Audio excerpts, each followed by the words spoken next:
Let me tell you about the first R-rated movie I ever snuck into, and that was 22 Jump Street. So it was in the summer of 2014, so I was between 10th and 11th grade, and we're in Orlando, and the theater we were at was AMC Disney Springs 24. So that's just a little bit of context. So there's about 8 or 9 of us, and we all go. We buy tickets for either Godzilla, Spider-Man, or X-Men. I can't remember which one it was, but obviously those were all PG or PG-13. So we get in with those tickets. We're kind of wandering around.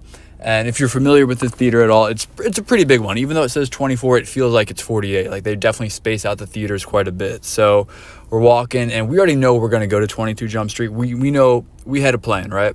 So we're trying to make it look, like we know what we're doing. We're just hanging out, and we pass the theater that we're supposed to go into, and we got our popcorn, we got all our stuff, and we find our way to the 22 Jump Street theater. We walk on in, and we realize the previews are all done, and the movie already started. We're probably only about 5 minutes in, so we didn't miss too much, and obviously it's a comedy. We're not going in for the crazy dialogue and storyline, so 5 minutes late to a comedy isn't anything crazy. So we're inside the theater, and we're trying to find seats, and there's a few pockets of a 1-seater or 2 or 3 seats over here, but we got like 8 of us, so we're trying to be as together as possible. And of course, the only row that's pretty much wide open is the very front row. So naturally, we all awkwardly just walk on in, we take our seats, and somehow we never get caught.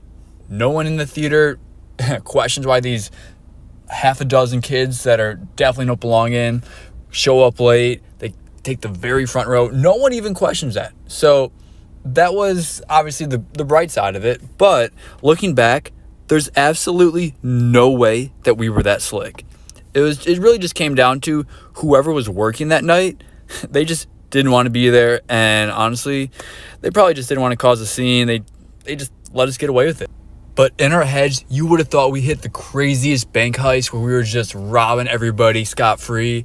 And they knew what we were doing. They got cameras everywhere. But in our minds, we were like, how do we do this? We're in. The movie was awesome. And we got away with it. We walked out. Nothing happened.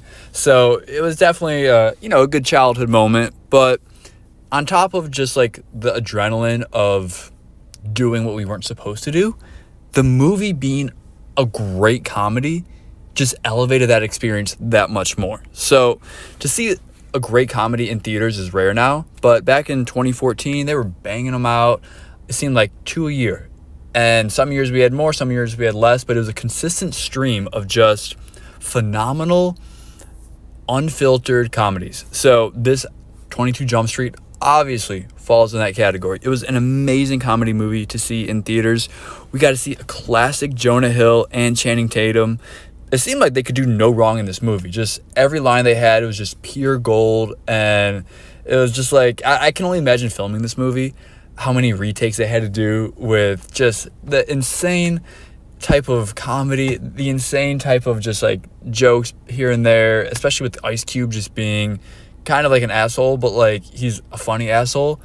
So combining that with that just being our first R-rated movie to sneak into, it just made for an absolutely magical viewing experience that I'll never forget. And obviously with streaming now, theater attendance is kind of down across the board. I know COVID, it took a huge hit. It's rose a bit, but compared to a decade ago, or the farther back you go, it gets more severe. There's just less and less people going to movies, which is kind of sad to see, which if there's less people going, then there's less opportunity of this type of interaction where, your kid's in high school and you're just, you're out, you're trying to get in trouble, you're trying to get away with it. And it kind of makes me sad that it's probably not happening as much as it used to. I'm sure it still happens for anyone that works in theaters. I'm sure you guys could attest to it. But, that's just kind of like a coming of age moment that you have to have, and I hope kids are going out there and still experiencing that, but I got a feeling that it's probably down quite a bit from what it used to be.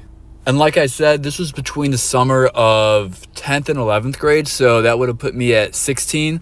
So I felt like at that time I was probably one of the last ones to sneak into a movie, an R-rated movie at least. So I feel like I was kind of behind the 8 ball, but I'm sure that now it's like, maybe I'm wrong, but I feel like now it's like no one's even doing it, or like the kids are just waiting till they're actually 18 to just get into the movie. But like back in the day, I feel like there was definitely classmates or just like friends of friends that would be doing it at like 14 or 15, or I don't know, maybe even like 13. I don't know. But I felt like when I was doing it, I was like, oh, like I should have been doing this for like a while. But regardless, I did it, and I'm glad I did it. I think everyone should take chances, even though this isn't a huge chance to take, but in the mind of a child, it's definitely gets the blood pumping a bit. So let me know what you think. Drop a comment, and let me know what was the first R-rated movie you snuck into, because obviously mine was 22 Jump Street. I thought it was a phenomenal movie in general, but to sneak into just made it that much better. Let me know, did you do it multiple times? Are you like a repeat offender of sneaking into R-rated movies, or did you never do it? Or maybe you're not 18 and you can still experience that and you can still sneak into a movie. So let me know what you think about this video. Drop a comment and look out for another video tomorrow. Appreciate it.